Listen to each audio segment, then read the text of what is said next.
Hi hello friends, welcome back to our channel. ఈరోజు మీ అందరి కోసం గులాబ్ పూలు ఎలా తయారు చేయాలో చేసి చూపించబోతున్నాను. దీనికోసం మనకు కేజీ వరిపిండి అవసరం అండి. పిండిని బాగా ఆడించి బాగా జల్లించుకోవాలండి. అలాగే దీనిలోకి ఒక కేజీ మైదా పిండిని కూడా తీసుకుని జల్లించుకోవాలి. ఈ రెండింటిని మొత్తాన్ని కలిపి ఒక మిశ్రమంగా చేసుకోవాలండి. మొత్తాన్ని బాగా కలిపేసుకోవాలి, రెండు పిండిలు కలిసేటట్టు. ఇలా కలిపేసుకుని తర్వాత దీన్ని పక్కన పెట్టుకోవాలండి. దీనికోసం ముందుగా స్టవ్ మీద 4 టేబుల్ స్పూన్ల నెయ్యిని మరగపెట్టుకుంటున్నాను. కొంతమంది డాల్డా కూడా వేసుకుంటారండి, మన ఇష్టం. అలాగే 1/2 లీటర్ పాలు మరగపెట్టేసి ఉంచుకోవాలి. అలాగే 4 గుడ్లు వేసుకొని ఉంచుకోవాలి రెడీగా. ఇప్పుడు 1/2 లీటర్ పాలలో కేజీ పంచదార వేసుకుంటున్నామండి. ఎవరి స్వీట్కి తగ్గట్టు వాళ్ళు కావాలంటే ఎక్స్ట్రా కూడా వేసుకోవచ్చు. అలాగే 200 గ్రాముల ఎండు కొబ్బరి తురుమును అనేది వేసుకుంటున్నాను. మనం కావాలంటే పచ్చి కొబ్బరి తురుమును కూడా వేసుకోవచ్చండి. కొంచెం వేయించేసి ఎండు కొబ్బరి తురుమును వేసుకుంటున్నాను. అలాగే 4 గుడ్లని బ్రేక్ చేసి దీనిలో వేసేసుకుందాం. ఇది యాక్చువల్గా మా అత్తయ్య గారు చెప్పినటువంటి వంట అండి, తన దగ్గర నేను నేర్చుకున్నాను. 4 గుడ్లు వేసుకున్న తర్వాత యాలకుల గుండ కూడా దీనిలో వేసేసుకోవాలండి. అవన్నీ వేసేసి మొత్తాన్ని బాగా కలుపుకోవాలి. ఎందుకంటే షుగర్ వేసాం కదా, అదంతా కలవాలి కదా, ఎగ్స్ షుగర్ ఇవన్నీ బాగా కలిసేటట్టు ఫోర్స్గా కలుపుకోవాలండి. ఇది బేటర్ ఉన్న వాళ్ళు బేటర్తో కలపవచ్చు, లేదా చేతులతో అయినా మనం కలిపేసుకోవచ్చు. దీనిలోకి ముందుగా బరగపెట్టి ఉంచుకుని నెయ్యిని వేసుకోవాలండి.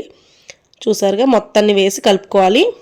కలిపేసుకున్న తర్వాత దీనిలో కొంచెం సాల్ట్ వేసుకుంటున్నాను టేస్ట్కి. అలాగే పిండిని మొత్తాన్ని కొద్ది కొద్దిగా వేసుకుంటూ కలుపుకోవాలండి. చూసారుగా అలా ఫోర్స్గా కలిపితే ఉండలు కట్టకుండా ఉంటుంది. అలా హ్యాండ్స్తో బీట్ చేసుకుంటే ఈజీగా అయిపోతుంది.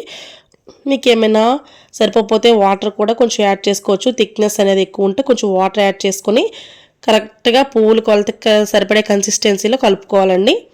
చూసారుగా వీడియోలో చూపిస్తున్న విధంగా పిండి ఉంటే సరిపోతుంది. అలా జారుతూ ఎలా ఉందో చూసారుగా, అలా ఉంటే సరిపోతుంది. ఇప్పుడు దీన్ని పక్కన పెట్టేసుకోవాలండి. నేను మీకు మరొకసారి చూపిస్తున్నాను. ఇలా స్పూన్తో తీస్తే అది లైట్గా జారాలి. అలా కోట్ అయ్యేటట్టు ఉంటే మనకి పువ్వులు గుత్తుకు కూడా పడుతుంది కదా. అలా ఇప్పుడు పొయ్యిలు వేడి చేసి దాని మీద పెనం పెట్టుకొని ఆయిల్ వేసుకోవాలండి. దానిలో ఆ పువ్వు అచ్చును పెట్టాలి. ఎందుకంటే అలా పెడితేనే పువ్వులు అనేవి సరిగ్గా వస్తాయి. ఆ పువ్వు అచ్చు ఎక్కువసేపు ఆయిల్లో ఉండాలన్నమాట.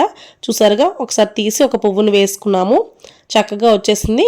ఒక పువ్వు వేసాక మళ్ళీ ఒక 2-3 మినిట్స్ దాన్ని ఆయిల్లో హీట్ చేయాలి ఆ పువ్వు అచ్చుని. అలా హీట్ చేసి మళ్ళీ తీసి వేసుకుంటూ ఉండాలన్నమాట. ఈ విధంగా చేయడం వల్ల పువ్వులు అనేవి చాలా ఈజీగా వచ్చేస్తాయి. చూసారా వీడియోలో ఎంత ఈజీగా వచ్చేస్తున్నాయో. అలా గోల్డెన్ బ్రౌన్ కలర్ వచ్చాక ఒక్కొక్క పువ్వుని తీసుకొని పక్కన పెట్టేసుకోవాలన్నమాట. ఆయిల్ ఆరినంత వరకు ఒక దాంట్లో వేసుకోవాలి. ఆరిపోయిన తర్వాత ఒక్కొక్క పువ్వుని అలా వేసుకుంటూ మనకు నచ్చినన్ని పువ్వులు తయారు చేసుకోవచ్చు. చాలా ఈజీ ప్రాసెస్ అండి, చాలా టేస్ట్గా ఉంటుంది. మీకు నచ్చితే ట్రై చేయండి.